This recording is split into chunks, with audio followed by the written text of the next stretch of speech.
안녕하세요. 최근 베나TV 영상을 무단 복제, 편집, 업로드하는 유튜브 채널이 많이 있습니다. 제작진이 발견하여 저작권 신고를 하면 유튜브에서 채널 폐쇄 조치를 합니다. 영상을 무단 복제, 업로드하는 것은 출연진과 제작진의 노력을 빼앗는 행위이며 불법입니다. 단, 원본 영상 공유하기는 가능합니다. 시청자 여러분, 제작진이 무단 업로드한 영상을 모두 찾기는 어렵습니다. 베나TV 영상이 다른 채널에 업로드된 경우 즉시 댓글, 제작진 이메일로 신고하여 주시기 바랍니다. 그리고 신고해 주셨던 분들 감사합니다. 더불어 후원금, 구독하기, 그리고 광고 시청도 부탁드립니다. 감사합니다.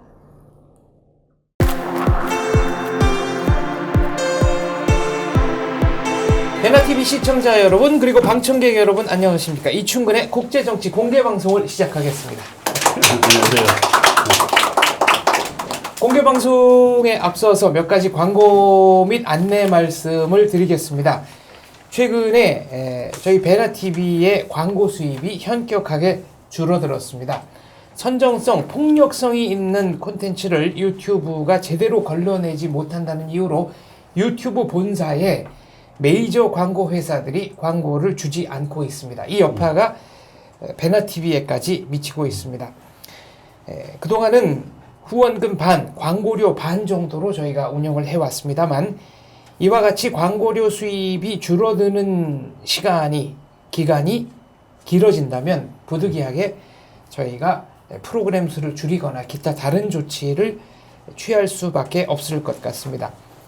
그동안은 조회수 1회당 약 5원 정도의 광고 수입이 있었다면 지금 현재는 조회수 1회당 2원 내지 3원 정도의 수입으로 광고료 수입이 대폭 줄어든 상태입니다. 후원 많이 부탁드리겠습니다. 저희가 한 달에 1,000원씩 한 명이 후원하는 111 캠페인 말씀을 드렸는데요. 부담드리지 않으려고 저희가 액수를 1,000원으로 한정한 것입니다. 더 많이 보내주셔도 저희 감사하게 쓰도록 하겠습니다. 현재는 광고료 수입이 예전 규모로 회복될 만한 기미가 별로 보이지 않고 있기 때문에 저희가 그에 상응하는 준비와 대비를 열심히 해야 한다고 생각합니다. 그런데 베나TV 자체적으로만 준비와 대비를 하기에는 아무래도 한계가 있다는 말씀 드립니다. 많은 후원 거듭 부탁드리겠습니다. 감사합니다. 자, 오늘 이충근 박사님께서 준비하신 주제는 김정은 추종 세력의 핵 딜레마입니다. 여기 지금 광고했으니까 저도 광고 하나 할게요. 광고가 아니라 얼마 전에 어디서 제가 저녁 식사를 하고 있는데 우리 뭐 같이 자주 만나는 분하고 이제 저녁을 먹고 있는데 어떤 분들이 들어와가지고 저를 찾아오더니 제가 이제 양복을 안 입고 그냥 보통 복장으로 그랬더니 목소리를 듣고 확인했다 그러면서 와서 인사를 하시고 그리고 먼저 나가시면서 자기가 이 방송을 그냥 보는데 저녁값을 내드리고 나가야지 앞으로도 계속 보는데 마음의 부담이 없을 것 같아 그러면서 저희가 안 그래도 된다고 그러는데 이제 저녁값을 내고 나갔습니다. 그래서 감사하다고 여기서 말씀을 드릴게요. 네. 익명에. 예. 제가 명함은 받아놨습니다. 네. 예, 아실 거예요. 오늘 지금 김정은 추종 세력의 핵 딜레마라는 제목인데 제가 한 며칠 전에 제가 한 달에 한 번 정도 조선일보의 아메리카와 동아시아라는 큰 프로그램에 제가 글을 씁니다. 글을 써가지고 쭉 쓰는데 제목은 이제 내가 그냥 그 주에 제일 중요한 제목을 생각해가지고 쓰는 거예요. 그래서 이번에는 김정은 추종 세력의 핵 딜레마라고 썼는데 이런 제목으로 썼는데 여기서 이제 몇 가지 우리가 북한 핵 문제의 본질에 대한 이해를 해야 되겠다라는 생각으로 썼습니다. 우리가 그동안에 북한이 핵 만들 때 우리나라 사람들 상당 부분이 미국하고 북한이 싸우는 건데 우리는 왜? 라고 생각하는 사람도 있었고 심지어 대통령 중에도 그렇게 말씀하신 분이 있었습니다. 미국과 북한이 싸우는 거라면 우리가 지금 왜 걱정합니까? 그러면은 미국과 북한이 싸우는데 지금 우리가 걱정할 이유가 뭐예요? 그렇지 않죠. 그렇지 않으니까 그 사람들이 가정도 틀렸다는 얘기입니다. 지금 미국이 북한을 공격하면은 우리나라 국민이 걱정하는 거가 북한은 한국을 공격할 거라고 그래서 걱정하는 거고, 그리고 혹은 일본을 공격할 거라고 해서 일본이 걱정하는 거죠. 그러니까 이건 미국과 북한의 문제가 아니고 한국과 북한의 문제가 확실하다는 것이 보여지는데, 그래서 제가 그 한국 사람들이 미국과 싸우기 위해서라고 얘기했던 거는 일단 말이 안 되는 얘기였다라고 이제 전제를 하고, 북한의 그 핵을 만드는 목적은 뭐냐? 미국하고도 안 싸우고 한국하고도 안 싸우기 위해서입니다. 북한이 핵을 만드는데 한국하고 안 싸우기 위해서가 무슨 소리냐? 핵이라는 무기는 인간 역사 이래 처음으로 싸우지 않기 위해서 만드는 무기입니다. 그 이전까지 모든 무기는 그 무기를 만드는 목적이 싸워서 이기기 위해서, 그러니까 war fighting, 싸워서 이기기 위해서 만든 무기였는데, 핵무기서부터는 이걸 가지고 싸우면 다 죽겠구나, 이겨도 죽겠구나, 그래서 이기는 의미가 없구나. 그러니까 정치적인 승리의 개념이 핵전쟁에서는 없습니다. 핵전쟁을 한다면 누가 이겼어요? 다 죽었는데. 사람이 살아남아가지고 원시인으로 살 수 있을지 모르지만은, 그래서 핵시대의 모든 전략은 전쟁 억지입니다. 안 싸우려고. 그리고 북한이 핵을 만들었는데 안 싸우려고, 안 싸울 걸 왜 저렇게 만드느냐라는 그 문제가 있고, 거기서 이제 미국, 한국, 북한 요 삼각관계를 설명을 해야 되는데, 이제 북한의 꿈은 뭡니까? 북한은 자기가 통일하는 겁니다. 한국을 자기가 통일하는 거예요. 그런데 자기가 통일하는데 지금 현재 북한이 제일 골치 아픈 방해 세력이 미국입니다. 그 우리는 평화 통일 이외에는 안 한다라고 선언을 했는데, 북한은 평화 통일이면 제일 좋고 전쟁을 해서 할 수 있다면 지금 당장이라도 하겠다. 그런데 그 옵션이 우리보다 넓은데 전쟁을 하려니까 미군이 있단 말이에요, 이게. 그래서 미군을 나가라고 그렇게 아우성을 치는 겁니다. 근데 안 나가죠, 미군이. 그래서 안 나가는데, 이제 세상이 과학이 발달하다 보니까 북한이 미군을 쫓아낼 수 있는 묘수가 생긴 겁니다. 묘수. 아주 기묘한 수예요. 그러니까 뭐냐면은 미국까지 가는 핵폭탄을 만들면 되겠구나. 이거 김정일이가 살아있을 때 한 말입니다. 여기 지금 나오는데, 김정일이가 살아있을 때 수령님대 조국을 통일하려면 미국 본토를 때릴 수 있는 능력을 갖춰야 한다. 그래야 마음 놓고 조국 통일 대사변을 주동적으로 맞이할 수 있다. 또 뭐냐면은 여기 미군이 있어도 북한이 미국까지 가는 핵폭탄을 개발을 했습니다. 그리고 한국을 무력 공격을 하는 거예요. 예를 들어서. 근데 미국이 도와주려고 그러는데 북한이 미국한테 너 한국을 도와주면은 나는 로스앤젤레스를 핵으로 공격할 거야 라고 함으로써 미국의 팔을 묶어놓을 수 있다는 그 얘기죠.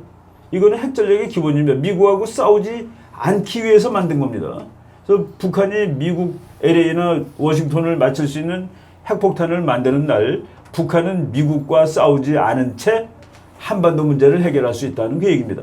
그런데 미국은 이제 안 싸운다고 이제 되면은, 북한의 1차적 목적이 완성되면은 한국하고는 핵 가지고 싸울까요? 항복할래? 죽을래? 북한은 핵이 있기 때문에 우리한테 항복하시지.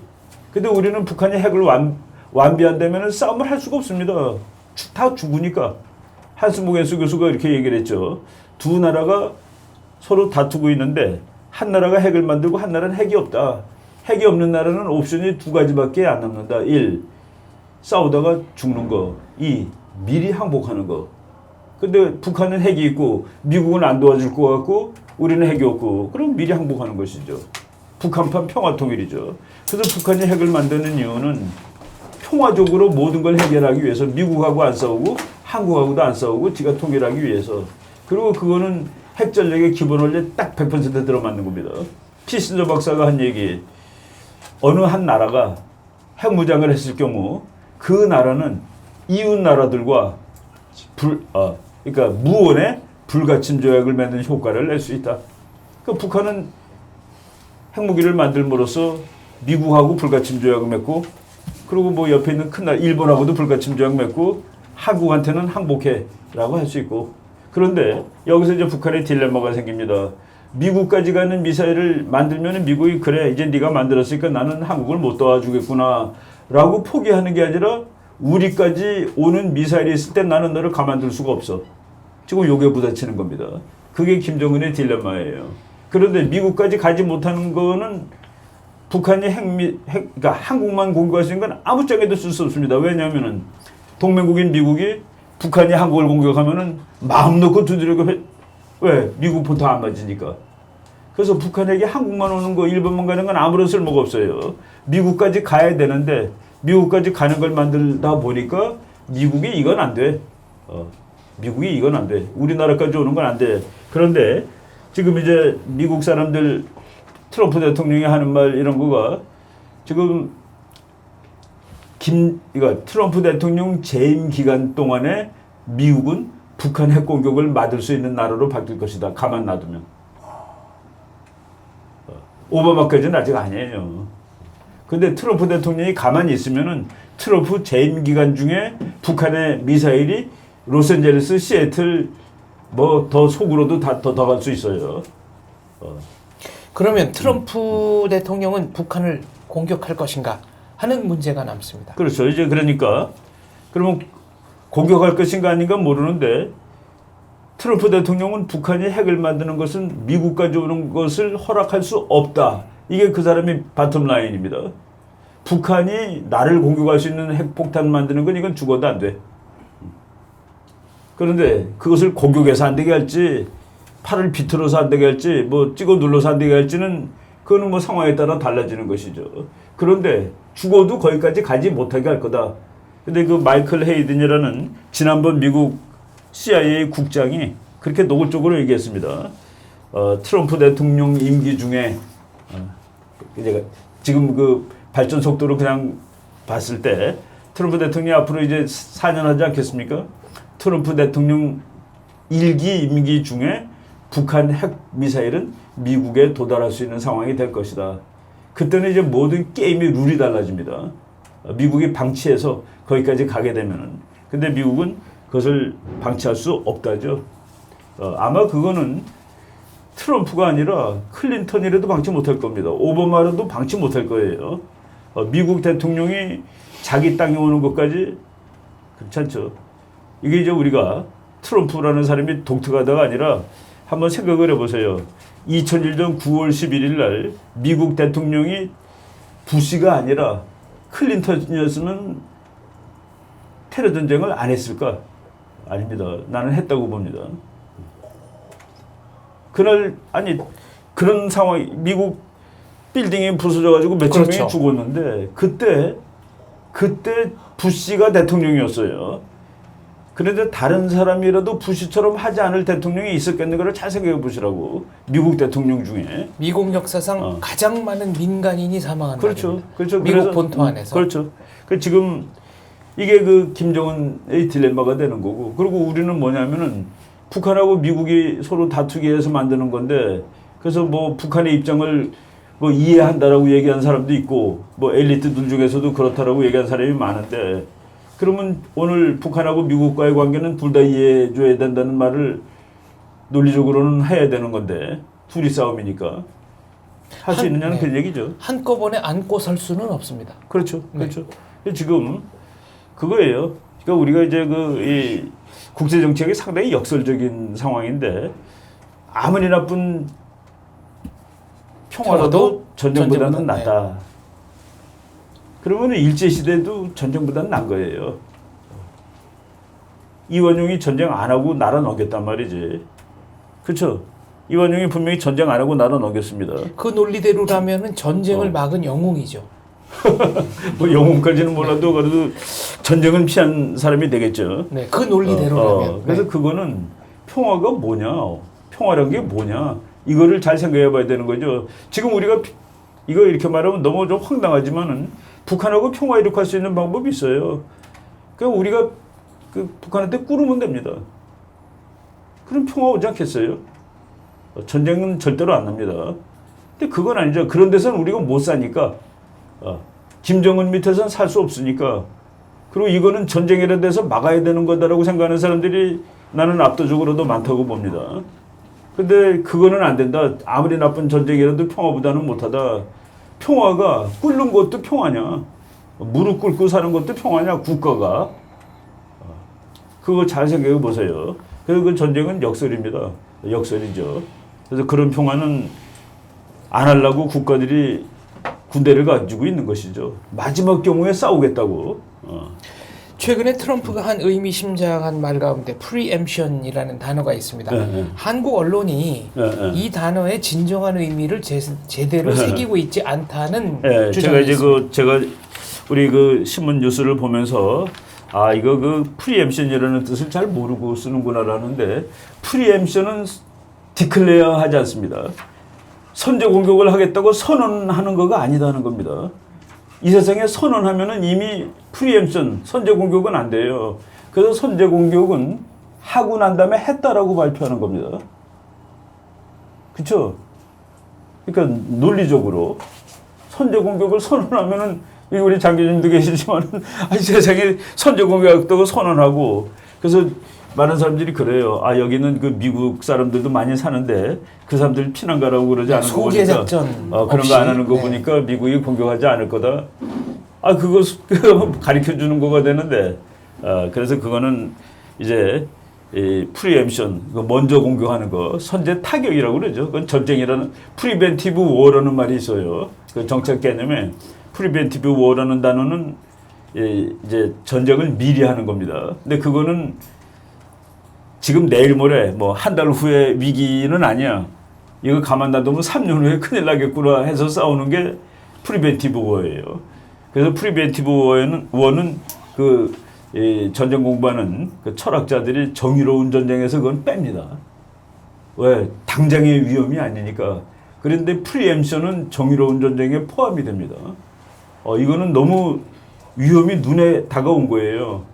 그래서 그거는 정의로운 전쟁에 포함된다라고 하는데 미국이 자꾸 선제 공격하겠다는 건 정의 전쟁에 포함되는 그 행동을 얘기하는 겁니다. 그리고 이번에 시리아에 59발 발사하는 거가 발사한 다음에 얘기했지 때린다고 먼저 얘기했지 않습니다. 그렇죠. 공격한 다음에 그리고 어제 그 13일 날 그 미국의 무지막지하게 큰 폭탄 그 이름도 참 재밌게 줬어요. 네. 이름 한번 모아브인데 매시브 오디넷 에어 bomb 그러니까 대규모 공중 폭발탄이고 이거를 이제 별명을 Mother of all bomb 그러니까 모든 폭탄의 어머니. 그래서 영국 사람이라서 발음이 영국식으로 올 범부래. 영어로 올 맘이지. 그러니까 핵무기를 제외하고는 폭발력이 가장 그 이제 MOAB가 원래 그 무기의 성질, 매시브 뭐 이렇게 해갖고 나온 건데 이거를 MOAB가 Mother of all bomb 해가지고 모든 폭탄의 어머니 폭탄. 그 이제 이 재래식 폭탄하고 핵 폭탄하고 구분되는데 재래식이라고 그래고 고물이라는 뜻이 절대로 아니에요. 재래식 탄은 핵 폭탄이 아니라는 의미에서 모든 재래식 탄을 이제 그 재래식 폭탄이라고 그러는데 우리가 아는 재래식 폭탄 중에서 제일 큰 거가 보통 그 저쪽 인천 상륙 작전 할 때 그 뉴저지 같은 그 큰 미국 전함에서 쏘는 폭탄인데 가서 보면 이렇게 장독만 왔습니다. 장독. 그러니까 우리가 이렇게 겨우 이렇게 못 앉을 거예요. 한 이만하고 그 장독 많은 것이 보통 한 1000kg, 1톤 또는 900kg 그 정도 됩니다. 얘가 22만 파운드인데 그걸 계산하면 한 10톤쯤 됩니다. 그러니까 아직까지 써던 재래식 폭탄보다 한 10배 더 큰 거예요. 그리고 뭐 길이가 9m쯤 되고 그러기 때문에 트레일러 우리 저 트럭 보면은 긴 거 있죠 뒤에 거기 싣고 다니는 겁니다. 거기 싣고 다니고 비행기에서도 이제 떨길 때 그 한 발 정도 싣고 와서 떨기는 거예요. 근데 그거를 쐈는데 이거는 프리엠티가 아닙니다. 이라크, 아프간에서 미국이 전투를 하고 있는 중이에요. 전투를 하고 있는 중인데 저쪽에 원래 알고 있던 데지. 그러니까 그거는 ISISK라고 그럽니다. 그 동네 이름인데 지명. ISIS는 그 이슬라믹 스테이트 그 이슬라믹 스테이트 테러리스트인데 IS가 이란 앤드 시리아, 이라크 앤드 시리아. 그래서 IS고 그거가 이제 대표가 되고 그 밑에 이제 K로 붙으면은 그 지명 이름으로 아프가니스탄에 있는 어떤 지역이에요. 거기 한 600명, 800명 그 정도가 있는 거로 보는데 그 녀석들이 숨어 있는 땅굴을 그냥 가서 공격한 겁니다. 이거는 프리엠션이 아니에요. 전쟁 중에 큰 폭탄을 쓴 겁니다. 59발을 쏜 거는 시리아에 쏜 거는 그건 프리엠션이고, 그러니까 이제 퍼니시먼트 했다고 그러죠 미국이.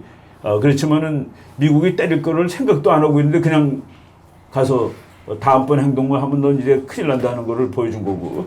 그래서 이 행동들이 조금씩 다 의미가 달라요. 그런데 한반도에 어떤 프리엠션을 할까? 저는 미국이 이제 전쟁 나서 20만 명 죽었다 그런 건 안 한다고 봅니다. 그거는 이제 전쟁이죠. 근데 그거가 아니고 그러니까 미국이 원하는 목적을 순간적으로 즉각적으로 달성할 수 있는 그런 방법을 치는데, 제가 그 또 무슨 잡지사에 부탁을 받고 썼는데 뭐라고 그러니까 디캐피테이션 참수 작전. 디캐피테이션 작전을 하지 전쟁을 하지 않습니다. 그리고 많은 사람들이 이제 전쟁 양식이 변한 데 대해서 이제 잘 생각하지 않는데, 최근 전쟁 보면은 이름은 다 전쟁이라고 붙어요. 근데 둘이 싸우지 않고 하나가 맞는 겁니다. 좀 심하게 비유를 하자면은 전자오락 게임과 비슷한 한 녀석은 양상으로 그냥 가는 막 거죠. 때리고 한 녀석은 그냥 맞고 가만히 있는 거예요. 최근의 전쟁은 다 그렇습니다. 적의 모습을 볼 수 없는 것이 현대전이다. 그렇죠. 이런 얘기가 그렇죠. 있습니다. 그 미국이 최근에 하는 전쟁은, 그러니까 이제 전쟁사를 쭉 보면은 옛날부터 이제 뭐 몇백 년 전서부터 보면은 이긴 나라 진 나라의 사람 죽은 숫자 비율이 4대 6, 기껏해야 3대 7입니다. 그러니까 지는 나라가 7 죽으면은 이기는 나라도 3은 죽어요. 평균. 그리고 그보다 더 이제, 그리고 심지어는 이기는 나라가 더 많이 죽은 적도 있습니다. 그 러일 전쟁에서는 일본이 이긴 거로 치는데 일본군 전사가 더 많습니다. 그래서 전쟁은 참 무서운 건데, 최근 전쟁은 반드시 그렇진 않다는 그 얘기입니다. 이라크 전쟁할 때 미국은 이라크 전쟁의 첫 번째 목적은 후세인을 쫓아내는 겁니다. 후세인 쫓아낼 때까지 미국은 10,000명 정도를 예상했는데 실제 전사자는 백수십 명이었습니다.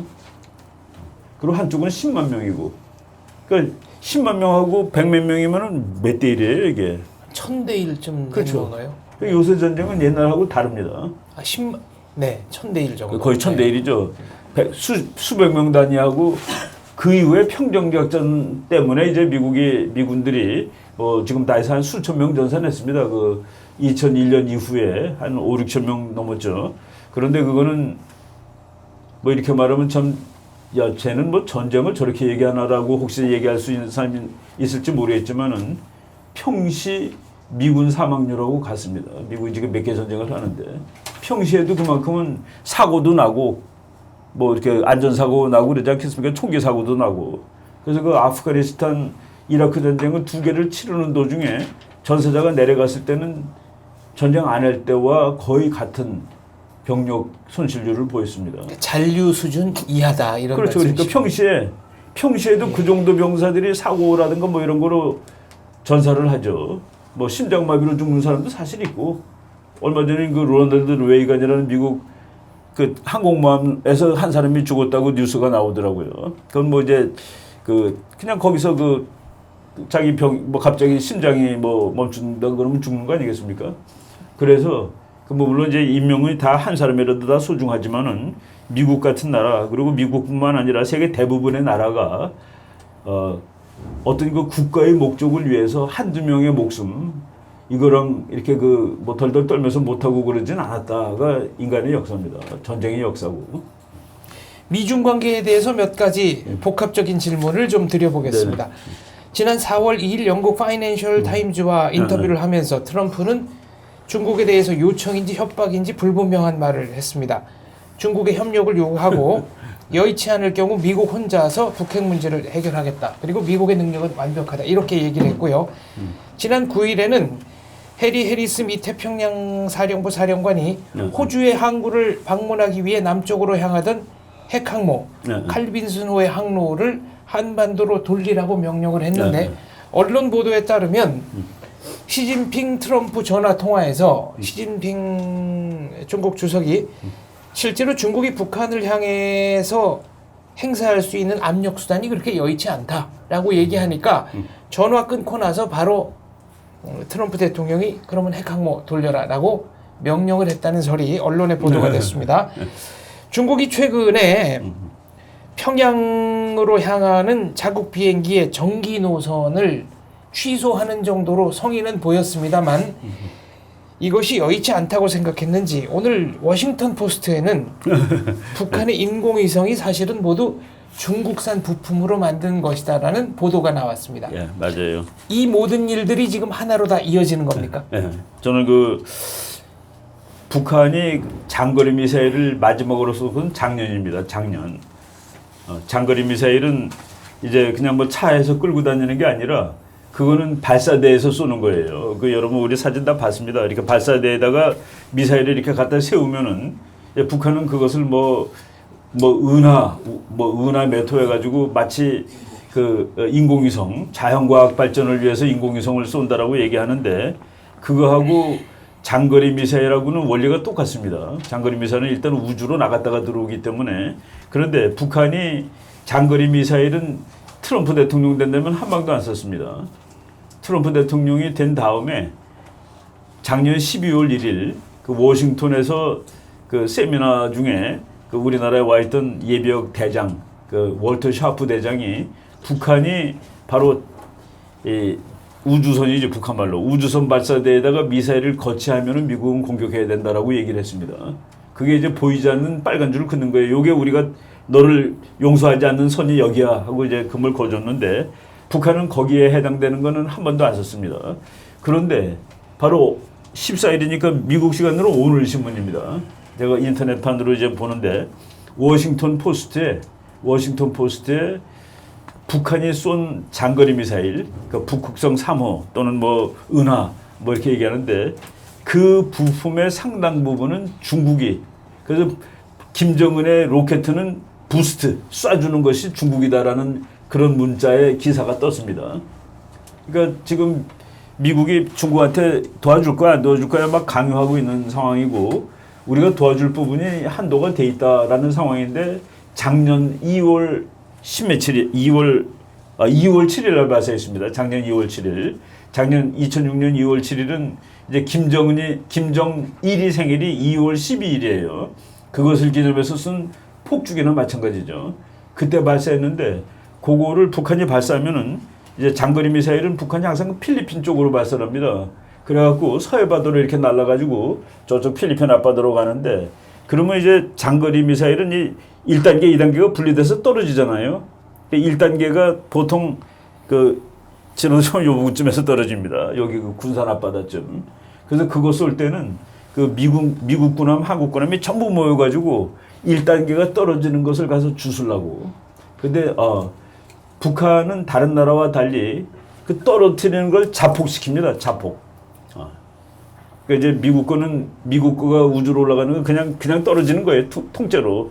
근데 북한은 떨어지면서 자폭하게 해가지고 흔적을 남기지 않는데 그거를 한국군하고 미군이 나가서 찾아내가지고 자폭되지 않은 부분을 다 합쳐가지고 이게 뭐다는 걸 다 아는데 그렇게 분석을 해보니까 상당 부분이 중국 기술이고 그것은 유엔에서 이미 그러니까 세큐리티 카운슬 레졸루션 그러니까 유엔 뭐라고 그러나 유엔 안보이사회 결의안에서 하지 못하게 수출하면 안 되는 품목들 그것을 중국이 북한한테 다 판 거로 이렇게 나오는 겁니다. 중국 정부는 그거는 우린 모른다 회사가 팔아서 근데 그 오늘 신문에 의하면은 정말로 몰랐을 수도 있다. 회사가 부정부패 파는 건지 그리고 또 알고서도 부정부패 때문에 눈 감아준 건지 그런 건 알 수 없지만은 중국의 테크놀로지가 북한으로 갔다는 것은 확실하다. 그래서 김정은의 로켓은 중국에서 부스트되고 있다라는 것을 이제 그 제목으로 뽑아서 난 거예요. 그 미국은 재밌는 거가 언론이 뭐 그냥 트럼프 막 그 욕하고 그러는데 그 전쟁이라든가 이런 분쟁 사건이 있을 때는 다 일치한다는 게 특기입니다. 그때는 트럼프 비난하고 자시고 없어요. 부시 대통령도 미국 언론이 그렇게 비난하는데 딱 폭격하는 순간 얼마나 그때 그 9.11 이후에 그 아주 지지를 받거든요. 네. 그러니까 그건 한 나라가 전쟁하러 갈 때 여당 야당이 있으면 안 된다는 그런 얘기죠. 충성스러운 그렇죠. 야당이라고 그러니까 하죠. 안보에 여야가 없다가 미국에서는 항상 일이 있을 때마다 증명이 됩니다. 이번에 59발 쏜 다음에도 제가 이제 미국 언론 뭐 여러 개 이렇게 뒤적거려 보는데 America is back. 미국이 돌아왔다니까 기분이 좋다는 소리예요. 매일 강대국으로서 강대국답지 못하게 8년 살았는데 저 사람 나타나니까 잘하네. 그런 분위기라 이거죠. 그리고 세계를 향해 메시지를 날렸다. 이것도 상당히 그 우호적인 그런 언급들이 나오는 걸 보고서 근데 하여간 2월 오늘 날짜로 중국이 미사일에 부품을 팔았다는 거 나오는 거는 상당히 그 의미심장한 기사라고 저는 생각하고 있습니다. 이 기사를 보고 제가 미국에 계신 앵커리지에 계신 마이클 리 선생님과 전화 통화를 했습니다. 한국 시간으로 4월 14일 점심 12시쯤인데요. 마이클 리 선생님의 분석에 의하면 김정은을 제거하고 친중 정권을 세우는 것은 지금과 그렇게 별로 뭐 달라지는 게 없다라는 것이 미국 조야, 여야의 인식이다라는 겁니다. 그래서 그 김정은 우리나라에도 그런 얘기가 나오죠. 뭐 이렇게 하도 요새는 그러니까 정확하지 못한 정보들이 막 날아다닙니다. 그런 말이 있어요. 그러니까 북한의 핵을 다 제거하고 친중 정권을 북한에다 세워준다. 미국이 그림을 한 번도 북한에서 보지 않습니다. 미국은 그림을 아시아로 보기 때문에 요 북한이 중국 편이 된다는 거는 그거는 별로 그러니까 미국이 원하는 해결 방책이 아닙니다.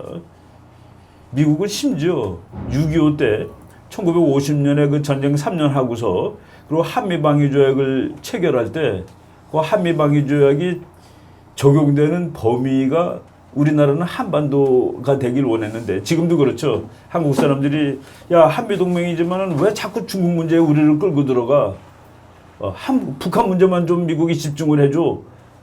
그걸 우리가 원하는데 한미방위조약의 퍼시픽 에어리아라고 되어 있습니다. 퍼시픽 에어리아에서 일어나는 일에 대해서 양국이 협력한다고 되어 있어요. 그러니까 이 법조문에 의하면은 미국이 이라크에 우리 보고 군대 파견해 달라 그러면은 동맹으로서 우리가 파견해 주지 않아도 법 위반이 아니에요. 퍼시픽 에어리아가 아니니까. 우리가 그 이라크에 가는 거는 도덕적으로 지원해 주는 것이지 법적이 아닙니다. 그런데 중국 문제는 퍼시픽이죠. 반드시 분명히. 그래서 이제 그런 문제가 있습니다. 그래서 네. 북한을 우리가 친중 정권이 들어선다 그러면 뭐 지금이나 마찬가지죠. 그렇다면 한반도 주변의 긴장 상황 얼마나 긴박한지를 통계로 한번 살펴봤으면 좋겠습니다. 그리고 어떤 무기가 와 있느냐, 또 어떤 언급이 미국 군부에서 나오고 있느냐도 살펴봐야 할 것 같은데요. 우선 그 스니퍼라고 하는 비행기가 한국에 와 있고요. 또 미국 군부는 북한이 핵 문제의 그 트리거에 손대는 순간, 그러니까 발사가 아니고 방아쇠에 손을 대는 순간 군사 행동을 하겠다고 거의 공개 언명을 했습니다. 그렇죠. 지금 한반도 주변에 뭐 이상한 비행기들, 괴상하게 생긴 뭐 이런 무기들이 막 많이 있습니다. 그런데 중국이 지금 나는 그 한번 그 뭐 군사 비밀이겠죠. 이제 가르쳐 주지 않을 텐데 중국 비행기들이 동해에 자주 나타납니다. 동해.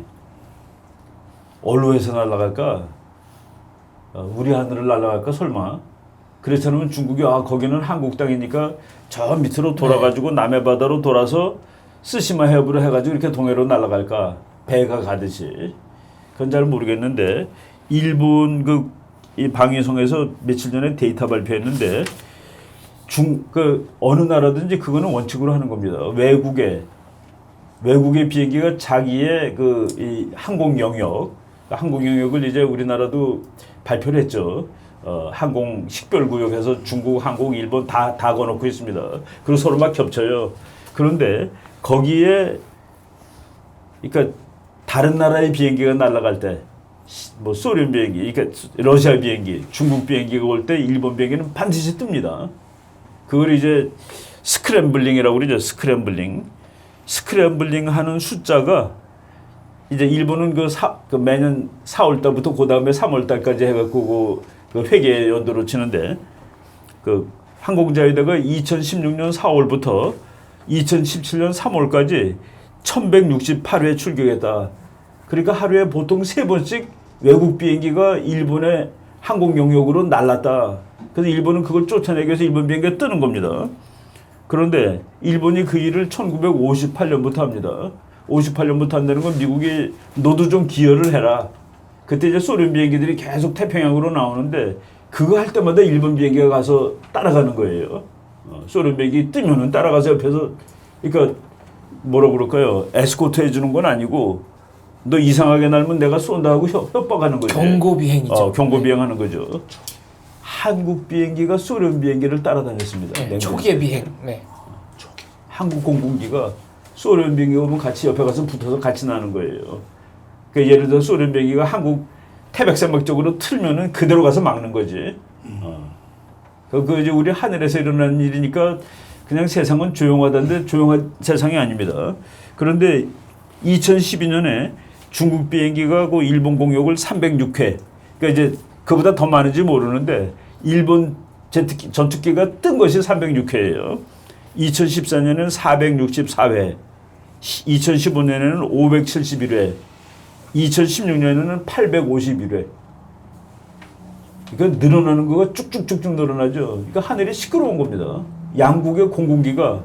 그래서 우리가 그 냉전 시대 때 아주 그 유명한 사진이 뭐냐면은 소련의 폭격기 베어라는 곰이라는 이름의 폭격기가 나는데 그 옆에 미국 비행기가 따라가는 겁니다. 그러니까 서로 조종사 얼굴이 보일 정도에서 따라가는 거예요. 3차 대전은 여기서 그냥 날 수 있습니다. 성질 급한 사람이 쏴버리면 3차 대전 터지는 거예요. 바로 그런 그 위기. 그러니까 헤어 트리거라고 그러죠. 머리카락 하나 사이로 전쟁이 안 날 수가 있는 겁니다. 그래서 지금 군인들이 막 와 있고, 그리고 적군들이 서로 이렇게 그 정말 그 진땀 흘리면서 비행을 하는 거겠죠.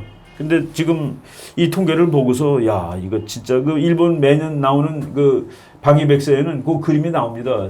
소련 비행기를 몇 번 우리가 가서 막았고, 그리고 중국 비행기를 몇 번 막았다 그러는데 러시아는 뭐 그렇게 늘지 않았어요. 그럼 중국 비행기가 북한 영공을 지나서 동해로 나오는 거예요? 그러니까 이게 중국 비행기가 네. 제일 많은 데는 물론 여기 그 센카쿠가 제일 많습니다. 센카쿠는 이제 서로 짓거라고 그러니까. 그래서 중국 비행기들이 요로도 통과를 한대요. 여기 대한해협. 그러니까 이제 스시마라고 네. 일본 책에 썼더라고. 스시마로 하는데 얘가 이제 동해를 납니다. 동해를. 뭐 동해는 우리 바다인데 우리가 이제 여기에서 중국하고 일본 비행기들이 서로 노려보고 날고 있다는 그런 얘기입니다. 스니퍼라는 비행기가 한국에 와 있다. 이건 무슨 얘기입니까? 스니퍼는 이제 개가 킁킁거리는 게 스니퍼 그거 하는 거지. 냄새 그래서, 맡으려고. 네. 그 핵실험 했을 때 공기 중에 있는 그 공기를 수집해가지고 이게 핵실험인지 아닌지 판단하는 비행기입니다. 그러니까 북한이 1차 핵실험은 생각보다 너무 약해요. 그래서 재래식 저놈들이 거짓말 하느라고 재래식 폭탄을 잔뜩 갖다 놓고 터뜨려서 핵폭탄한 것처럼 한 것이 아닌가 하는 거에 의심을 할 정도로 핵폭탄 지구선 너무 약하다 했는데 이 스니퍼 이름이 뭐 자기 이름이 있습니다. 이름이 그 비행기마다 이제 과학적인 이름이 붙잖아요. 네, 이제 별명이 스니퍼. 별명이 스니퍼고 내가 썼는데 WC-135라는 비행기인데 걔가 이제 날면서 공기를 수집해봤는데 핵물질이 있어요. 그래갖고 1차 핵실험으로 1차로 이제 인증이 되는 거지. 너 핵실험한 거 맞다 하고서. 근데 그 스니퍼가 지금 또 왔습니다. 그러니까 이제 북한이 네. 곧 핵실험할 수 있다라는 그 얘기인데 서로 이제 이걸 치킨 게임이에요. 치킨 게임. 그 미국에서 옛날에 그 미국 서부에 이 깡패들이 두목들이 서로 자기가 더 세다는 걸 과시하는 거야. 그런데 서로 총 쏘고 그러지 말고 게임을 벌리는 겁니다. 치킨 게임인데 그 별명 이름을 치킨 게임이라고 붙이는데 서로 길이 이제 한 길인데 자동차 타고 서로 달리는 거야. 서로 달려가지고 한 놈 피하겠죠. 이제 심장이 약한 놈. 그 피하는 놈이 치킨입니다. 그리고 피하는 놈이 이제 안 피하는 친구가 전체의 대장이 되는 거야. 그렇게 노는데 그 치킨 게임 할 때 보면은 딱 까만 안경 쓰는 놈도 있고 나는 안 보이고 막 갈 거야 하고 그 이제 상대방한테 이제 겁주는 거지. 그 어떤 놈은 운전대를 빼가지고 옆으로 집어 던집니다. 나는 운전대가 없어. 이런 식으로 이제 그 싸울 때 막 그래요. 그 치킨 게임을 미국과 중국이 지금 벌이고 있는 중이죠. 변형된 치킨 게임은 기차 선로에서 둘이 손잡고 있다가 기차가 오는데 먼저 손 놓고 뛰어내리는 게 지는. 그게요. 이런 치킨 게임도 있습니다. 그러니까 뭐 치킨 게임이라는 그 국제 정치학에서 아주 유명한 그 이론 중에 하나입니다. 게임 이론 중에 가장 원천적인 거를 치킨으로 하는데 지금 기차가 서로 맞달리고 있어요. 일본이 미국에 대해서 대북 군사 행동을 할 경우에는 미리 알려달라고 요청했다는 보도가 있었습니다. 지금 제가 이제 우리나라 주변에서 요 몇 년 사이 이렇게 변하는 거가 일본의 군사적 역할이 부쩍부쩍 커지고 있다는 그 얘기입니다. 우리나라 사람들이 일본이 우경화한다고 막 거품 붓고 그러는데 일본의 우경화는 미국의 허락이 없으면 절대로 못하는 겁니다. 일본이 미국에 허락하지 않는데 우경화를 한다? 그러면 북한보다도 훨씬 심하게 미국한테 매맞습니다. 그건 국제 구조가 그렇게 된 거예요. 왜냐하면 일본은 미국하고 전쟁했다가 진 나라입니다. 그래서 그게 아직까지 오는 거예요. 미국이 한국한테 대해서는 일본처럼 그렇게 잔인하게는 하지 않습니다. 우리는 함께 싸운 동맹국이죠. 그래서 그 개념이 달라요. 우리는 같이 갑시다. 그래서 미국 사람들이 상당히 그 우호적으로 얘기하고 그러는 것들이 그래도 함께 싸운 그 원론가서도 같이 싸워줬고 전우라는 뜻이지. 근데 일본은 전우가 아니라 적입니다. 적으로 아주 치열한 전쟁을 했기 때문에 그러고 이긴 상태에서 이제 일본이 미국하고 뭐 다시 동맹이 됐지만은 그래서 미국의 간섭이 무지하게 심합니다. 일본에 대해서. 일본에서는 그 같이 갑시다라는 말을 굉장히 부러워하는 그렇죠, 네, 그렇죠. 기조가 있습니다. 일본은 미국이 또 사실 조금 이 불편해하고 지도 보면 알아요. 일본은 강대국인데 일본과 미국 사이에는 아무것도 없습니다. 그냥 직접 부딪히게 돼 있는 나라예요. 그래서 사실 미국 사람들한테는 중국이 더 괜찮은 나라입니다. 왜? 일본, 한국이라는 방파제가 있거든. 중국과 미국 사이에는. 근데 미국 사이에는 아무것도 없어요. 미국과 일본 사이에는. 그런 지정학적인 측면에서 미국이 일본을 조금 좀 부담스러워하는 이 마음에 그런 부담이 있는데 일본이 그 마음의 심리적인 부담선을 하나 이렇게 없애가는 중입니다. 그런데 이제 미국이 아무래도 일본하고 동맹국이니까 지금 현재는 일본한테 너는 전쟁 나면 나한테 탄약을 날라. 함께 총 쏘는 나라가 아닙니다. 그러니까 일본은 미국하고 함께 총 쏘는 나라가 아니에요. 한국은 미군하고 함께 총 쏘는 나라입니다. 동맹인데 일본은 동맹이지만 함께 싸우진 않고 미국이 싸울 때 일본은 지원하게 돼 있습니다. 그래서 미국이 그래도 일본이 만약 북한하고 싸우면 북한이 일본을 공격할 테니까 그래서 미국이 일본의 기지에서 작전을 시작한 것을 일본한테 알려주는 거로 돼 있습니다. 그러니까 일본 기지에 있는 뭐 비행기가 출격을 했다든가 그러면은 다 얘기해 주는데 일본이 그러지 않을 경우에 대해서도 알려달라. 그러니까 예를 들어서 저쪽 그 일본에서 멀리 있는 항공모함에서 비행기가 출격해서 북한을 폭격했다. 그때도 알려달라. 라고 얘기했는데 미국이 알려주겠다는 쪽으로 지금 가고 있습니다. 그러니까 이제 일본과 미국의 군사안보관계 협력이 훨씬 커지는데 그것도 엊그제 얘기예요. 요미우리 신문 4월 13일자에 났고 이게 그 재팬 타임스라고 이제 영어로 나오는 일본 신문이 있는데 거기에도 이 기사가 났습니다. 그래서 미국 측에 이제 아직 확인해 준 것은 아니고 해달라고 그랬는데 미국 측에서는 대단히 긍정적으로 여기에 답하고 있다라고 나오는 겁니다. 그러니까 네. 그 동맹의 영역이 넓어지는 것이죠. 조금 민감한 얘기가 되겠습니다만 미국이 한국에는 사전 통보를 해줄까요? 동맹이니까 사전 통보 다 하는데 이제 뭐 그 국민들이 다 알게 뭐 이렇게 신문에 나오고 그런 건 아니겠죠. 작전이니까 이건 다. 지난 수십 년 사이의 특정 기간에 미국의 특급 군사 정보가 한국으로부터 북한에 유출된다는 의심을 했다. 그렇죠. 그런 적이 뭐 우리가 있는 걸로 알고 있습니다. 네. 뭐 이미 신문에도 조금씩 났는데 우리 그 정보를 동맹으로서 서로 완전히 비밀은 비밀로 지켜줘야 되는데 뭐 그렇지 않은 경우가 있다라는 것을 뭐 그냥 알려진 비밀이죠. 알려진 비밀로. 네, 그래서 한간에는 미국 정부가 고의로 사실이 아닌 정보를 한국 정부에 전달했고 이것이 북한에 넘어간 것을 확인함으로써 정보가 어떤 경로로 새고 있는지까지 확인했다는 미확인 보도가 있었습니다. 네, 뭐 다 미확인 보도지만은 우리 확인된 사건 뭐 다 있잖아요. 앙겔라 메르켈 독일 수상이 오바마 대통령한테 네가 어떻게 내 전화를 도청할 수 있니?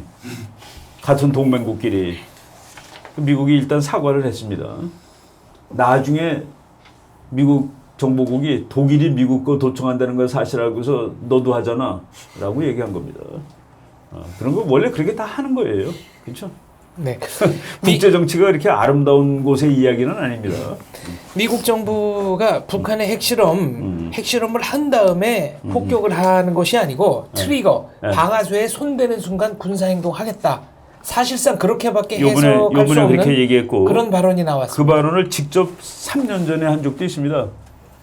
3년 전에 그 라클리어라고 태평양 사령관이 북한이 핵실험을 할 조짐이 보일 때 핵실험장을 우리가 먼저 공격할 수 있다라는 말을 아예 해가지고 신문에 나온 적이 있습니다. 근데 이제 오바마 대통령은 그거를 허락할 수는 없는 상황이었을 거예요. 그리고 야 아직은 뭐 그게 미국을 직접 위협하는 것은 아니지 않냐 하는 그런 그 심리적 상한선이 있었겠죠. 그런데 트럼프는 이거 여기서 막아야 되는 건가라고 아마 생각하고 있는 것 같습니다. 여기서 막지 않으면 앞으로 갈수록 더 힘들어질 거야 하는. 미국과 일본 그리고 전 세계 언론들은 4월 말이 일종의 데드라인이 아니겠느냐라는 보도를 계속하고 있는데 한국의 주요 언론들의 보도 태도와 외신의 보도 태도와는 확실히 온도차가 있습니다. 왜 그렇게 했습니까? 참, 뭐 알 수 없는 일인데, 우리나라가, 물론 뭐 우리 국민들이 이제 겁을 먹고, 그래서 뭐 덜덜 떨고 라면 사재기 하는 거는 바람직하지 않습니다. 그럼에도 불구하고, 천하태평이야라고 얘기하는 것도 안 되는 거예요. 천하태평은 아니거든요, 분명히. 다른 나라는 지금 막 야, 이거 큰일이 나는 거 아닌가 하고 이제 걱정을 하고 있는데, 우리가 그 대비를 저는 해야 된다고 봅니다. 그렇다고 그래가지고, 이 패배주의로 가면 절대로 안 되고 전쟁할 때는 그 할 수 있다. 우리가 이긴다라는 걸 국민한테 얘기하는 거예요. 제가 이제 여러 번 그 얘기하지만은 역사는 어느 나라든지 자기를 위해서 왜곡하는 겁니다. 자기를 위해서. 역사가 객관이 어디 있습니까? 일본에서 본 역사하고 우리가 본 역사가 어떻게 똑같아요? 어느 나라든지 자기 나라가 잘났다고 쓰는 거예요. 그래서 어느 나라가 우리 역사는 잘못된 역사다라고 하는 나라는 전쟁 못합니다. 중국 학자들 그리고 속담에 이런 얘기가 있습니다. 역사라는 것은 소녀의 인형과 같다. 아무 옷이나 입히고 치장할 수 있다. 그렇죠. 아니, 그래서 제가 그 선생님들한테 가까이 강의하는데 여러분들이 그 가르치는 교육 목적이 뭔지 아세요? 그러면 이제 구체적으로 잘 몰라서 저는 뭐 정치학자로서 여러분들은 우리나라 국민을 만드는 사람들입니다. 국민. 그리고 우리가 태어날 때 언제 대한민국 애국자로 태어납니까?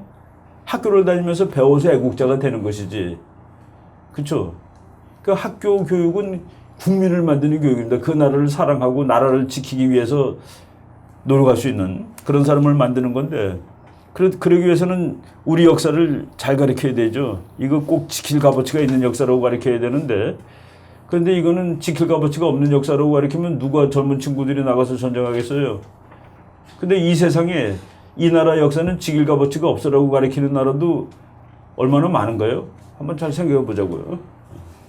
이런 것들이 지금 조금 우리가 그 뭐 신문에 다른 나라는 한반도가 위험하다고 하는데 우리는 일 없는 것처럼 우리 그러니까 신문 그 인터넷 뉴스를 이렇게 보고서 물어보더라고요. 미국이 이제 때리지 않기로 했대. 그래서 어디 뭐 그런 게 나와 있어 그랬더니 미국의 그 전략 보고서가 이제 앞으로 나올 모양이에요. 아직 그 트럼프의 전략 보고서가 인쇄된 보고서 아직 안 나왔습니다. 매년 뭐 부시 대통령 때 오바마 대통령 때 미국의 대전략 해가지고 몇십 페이지짜리 보고서가 나옵니다. 저희들은 그거 나오자마자 이제 PDF 파일 다운 받아가지고 인쇄해가지고 이렇게 묶어가지고 보물처럼 들고 다니는데 그 몇 년 동안 써먹을 거죠. 그래서 이제 그게 이제 앞으로 나온대요. 근데 선제 공격이 없다. 이 세상에 어떤 나라가 정책 보고서에서 전쟁하겠다고 씁니까? 그러면 그렇죠. 그 우리나라 신문에는 미국이 전쟁하는 거는 아니라고 쓰는데 그 국가의 전략 보고서에 우리는 가서 선제 공격해서 다 깨버리겠다라고 쓰는 나라가 있을 수가 있나요? 그 히틀러라도 그렇게 안 할 겁니다.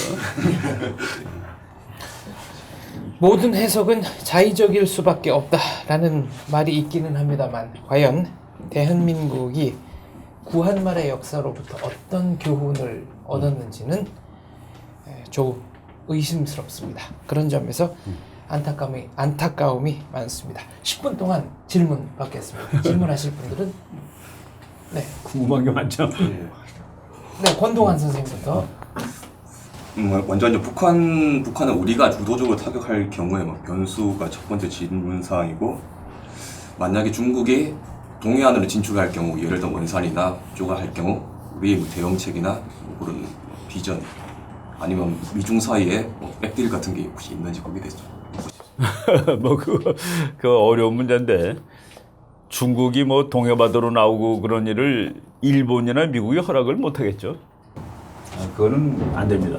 그 미중러 미국, 일본, 한국 요 이해관계가 그 심하게 상충된다는 말씀이죠. 그렇죠, 그렇죠. 그러니까 그 질인데, 질이 그러니까 어느 나라든지 자기 거라고 부르는 영역이 있습니다. 그 테리토리얼리티, 그건 동물 세계에도 있고 인간 세계에도 심하게 나타나는 거죠.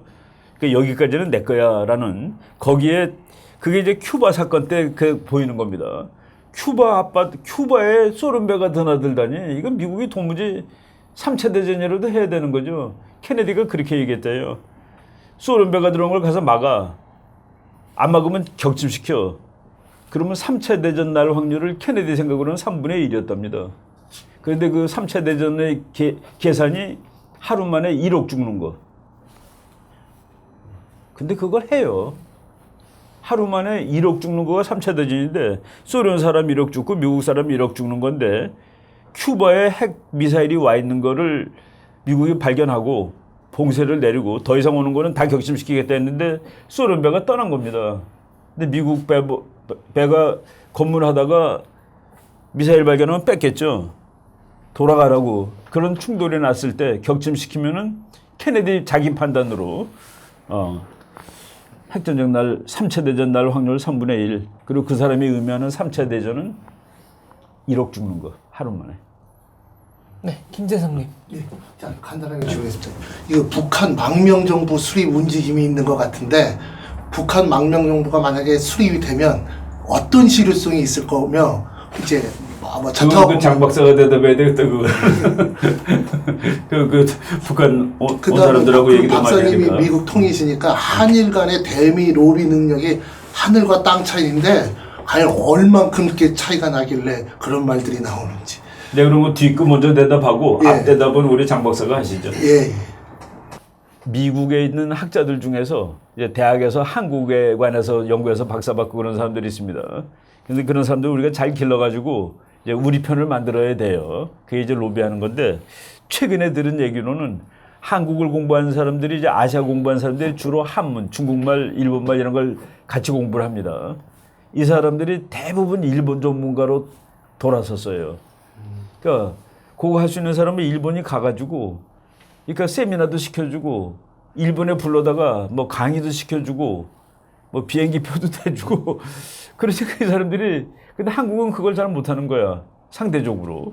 그래서 그 한국 전문가였던 사람이 최근엔 다 일본 전문가가 되어버렸다는 그런 말이 돕니다. 근데 그거는 그런 것까지 잘 해야 되죠. 그 정도로 큰 차이가 나. 많은 차이가 나는 거로 알고 있습니다. 망명정부에 관해서는 이충근 박사님께서 예전에 말씀하신 바 있습니다만, 북한 망명정부라는 것은 북한의 정부를 참칭하는 자들이 지금부터 장기간 생존할 것이다. 이 가정을 하고 그에 대한 대응책으로 만드는 것이 망명정부입니다. 그런데 저는 이제 김가왕조의 자녀 수명이 얼마 안 남았다고 보는 사람이고, 그런 면에서 북한 망명정부 수립은 상징적인 의미는 있겠습니다만은 정치적으로는 그렇게 큰 의미를 갖기가 지금으로서는 쉽지 않다라고 개인적으로 생각합니다. 김대인님. 저도 간단하게 질문드리겠습니다. 아까 핵에 대해서 말씀하셨습니다. 핵에 대해서 말씀하셨습니다. 핵 그 전략이라고 말씀하셨는데, 그 교수님 강의를 쭉 듣다 보면은 미국의 MD 얘기는 빠져 있는 것 같습니다. MD, 그래서 MD가 미사일 어떤 디펜스. 역할인지, 거기에 대해서 고려사항이 그렇게 큰 게 아닌 것인지에 대해 여쭙고 싶습니다. 그 MD라는 거가 기존 핵 전략을 깨놓은 겁니다. MD는 그 미사일 디펜스라고 그래가지고 그거 만들 때 그래서 난리가 나는 건데, 미국하고 소련이 서로 우리는 싸우면 다 죽는 상황을 유지하자. 그래야지 못 싸울 거 아니냐. 서로 싸우면 죽는 상황이 돼야지 못 싸우는 겁니다. 그게 참 역설인데. 근데 그거를 MAD라고 그래요. MAD. Mutual Assured Destruction. 우리 김준환 분이 나한테 쏘고 그러면 내가 맞았어. 맞았는데 내가 맞고 쓰러지면서 딱 건드렸는데 같이 죽어. 그게 바로 매드의 상황입니다. 그러니까 아무리 먼저 공격을 하더라도 그러니까 미국이 소련을 공격해서 95%를 죽였는데 그 5% 때문에 미국이 죽어야 되는 그러니까 서로 우리가 완벽하게 서로 죽는 상황을 상호 유지하자. 그래서 약속한 것이 방어 무기는 만들지 않는답니다. 그리고 이제 서로 죽는 거가 MAD, Mutual Assured Destruction. 그 말도 MAD 미쳤다예요. MAD, 그 MAD라고 그러는데 미국이 MAD 상황을 쭉 유지하고 있다가 레이간 대통령 때 이거는 말이 안 된다. 살 수 있으면 살 방법을 강구해야 된다 해가지고 그리고 과학이 발달하다 보니까 이제 날라오는 미사일을 맞출 수 있는 능력이 있는데 왜 우리가 앉아서 서로 죽냐? 해가지고 스타워즈라는 걸 만들었죠. 스타워즈라고 그냥 얘기가 되는데 우주 전쟁이지. 그때 그 무렵에 그런 영화도 나오고 그게 이제 미사일 디펜스입니다. 날라오는 걸 쏴서 막겠다. 그러니까 한 나라가 막을 수 있으면은 그때 매드가 깨지는 거예요. 그렇죠? 우리 김준환 군이 나를 공격했는데 내가 이거를 막았어. 그리고 내가 그러면은 나는 살고 이쪽은 그러면 핵전쟁이 언제든지 날 수 있는 불안한 상태가 되는 거죠. 그러니까 선제 공격하는 게 더 유리하고. 그래서 이거는 아직까지 몇십 년 동안 유지되어 오던 핵 안전을 완전히 없애는 거다라고 이제 그 레이간 대통령이 엄청나게 욕을 먹었습니다. 근데 지금은 이 미국이 거의 그게 되기 때문에 그리고 이 과학 시대의 논리는 가능한 것을 만든다예요. 우리 대학교 1학년 정치학 결론에 그게 나오더라고. 현대 사회의 논리, 기술적으로 가능한 것은 그 결과에 관계없이 일단 만든다래요. 이거찬 교수 책에 나오는데. 북한의 ICBM은 무용지물이 아닙니까? 그렇게 되면은 MD 때문에 무용지물이 될 수도 있죠. 근데 단 과학은 100%가 없어요. 그래서 이제 그걸 하는 겁니다. 다 막았는데 한 방이 떨어지면은 핵폭탄 한 발 맞아 보세요. 그 효과가 얼마나 무서운지. 그러니까 100%가 안 되기 때문에 그래서 공격하는 것보다는 막는 거가 더 낫다라고 이렇게 얘기를 하는 거죠. 네. 억지. 지난주 깜짝 출연을 해서 시청자들로부터 호평을 받았던 양현종 대표 지금 방청하러 와 계신데 그러면 양현종 대표께 제가 질문을 하나 하겠습니다. 오늘 아침에 마이클리 선생님과 통화를 한 내용 제가 전해드렸는데요. 그대로 전하겠습니다. 이번에 미중 정상회담은 세계적인 이벤트였는데 정상회담이 끝나고 공동성명 발표가 없었습니다. 이 얘기는 생각보다 중요한 메시지가 오갔다는 것인데 추정키로는 중국의 경제 상황은 지금 우리가 생각하는 것보다 훨씬 위험하기 때문에 미국은 그 수치로 시진핑을 압박하고 중국을 살려주겠다. 그 대신 북한은 확실하게 손을 봐라 라는 일종의 거래를 한 것으로 보인다라는 겁니다. 그렇다면 마이클리 선생. 네, 미국이 행동에 나설 경우 중국 경제가 곧바로 붕괴할 만큼 중국 경제가 취약한 면이 있는 겁니까? 이게 질문입니다. 지난주에 말씀드린 것처럼 중국 경제는 굉장히 취약한 면이 있고요. 그리고 지금 지표상으로 추정되는 혹은 전망되는 경제 성장률 수치는 5, 6%지만 중국의 모든 경제 지표가 전부 신뢰할 만한 수준이 아니고 집계 방식에도 문제가 있다는 것은 전문가들이 다 동의하는 바거든요. 수치도 믿을 수 없고 그리고 지난 시간에 제가 말씀드린 것처럼 위안화의 약세라든지 지방과 부동산 관련한 부채 이런 것들이 한 번에 하나의 트리거를 통해서 붕괴될 수 있는 위험에 대해서는 경제 전문가들이 다 동의하고 있다고 생각해요. 그래서 지금 중국 정부는 위안화 약세를 막기 위해서 외환 보유고를 소진하고 있고요. 그렇기 때문에 위안화 약세를 방어하려는 목적에 있어서 중국은 미국의 어떤 협조다 혹은 공격하지 않는 정도의 액션은 반드시 필요한 상황입니다. 그리고 트럼프 대통령은 원래 거래를 중시하는 사람이기 때문에 아마 거래를 제한했을 거라고 생각해요. 통상 뭐 북핵을 해결해 주면 환율 조작국이나 무역 통상 문제를 내가 좀 양보해 주겠다. 이렇게 좀 빅딜을 제안하지 않았나. 발표됐어요. 중국은 그런가요? 환율 조작국은 아니다라고 발표했습니다. 예, 트럼프가. 그것은 사실 굉장히 큰 양보일 수도 있어요. 왜냐하면 환율 조작국 카드 자체를 협상 카드로 오래 가질수록 트럼프는 이익인데 이걸 그냥 내가 안 하겠다 이렇게 하면 어떻게 보면 자기가 뭘 양보한 거기 때문에 거기에 대해서 북핵을 해결하라는 강력한 어떤 메시지를 전달한 게 아닌가 싶어요. 알겠습니다. 말씀 잘 들었습니다. 북한이 핵무기를 쓰지 않을 것이다 라고 말씀하시는 분들이 많습니다. 그게 뭐가 문제냐? 쓰지 않더라도 협박 수단으로는 여전히 그게 쓰는 유효하다는 거예요. 것이 협박 수단으로 네. 쓰는 게 쓰는 겁니다. 핵은. 네. 그리고 윤리와 도덕 문제를 따지지 않는다면 약탈만큼 수익률이 높은 행위도 없습니다.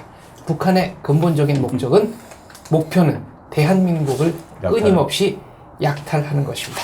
이충분의 국제정치 공개방송은 여기까지입니다. 감사합니다. 베나TV는 정부기관 및 관련 단체의 후원을 받지 않습니다. 후원금을 받게 될 경우 출연 요청, 주제 선정 등 청탁을 할 수 있기 때문입니다. 그래서 베나TV는 정부기관 및 관련 단체의 후원을 받지 않습니다.